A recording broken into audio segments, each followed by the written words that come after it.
Hey y'all, yes, you need a salad spinner. Let me tell you why. If you are going to be eating vegetables and fruit, you care about your health, you need to understand the number one thing to do to preserve your fruit and vegetables is to keep them dry.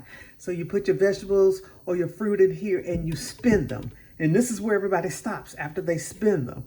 After you spin your vegetables or fruit, you also lay them out on your counter or lay them out on a sheet pan with a paper towel over them, and then lay that fruit or that vegetable out to continue to air dry. The salad spinner does its job, but it can only do so much, baby. And if you want those vegetables and fruits lasting you for a week or two, this is what you need to do. Wash them however you wash them. Some people use lemon. Some people use baking soda. Some people use vinegar. Some people use a combination of all of them. Some people do just water.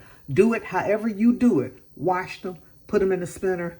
Spin them. Okay, spin them. Then lay them out on a counter or lay them out on a sheet pan with paper towels. Let them air dry and then roll them in the paper towel and put them in a Ziploc bag is what I do. But if you don't want to do that and you got those cute little clear containers, put them in those clear containers. Make sure there's a paper towel in there to absorb the moisture from the refrigerator and stick them in your vegetable bin. The key is the vegetable and fruit has to be completely dry, and it will last you for weeks, y'all.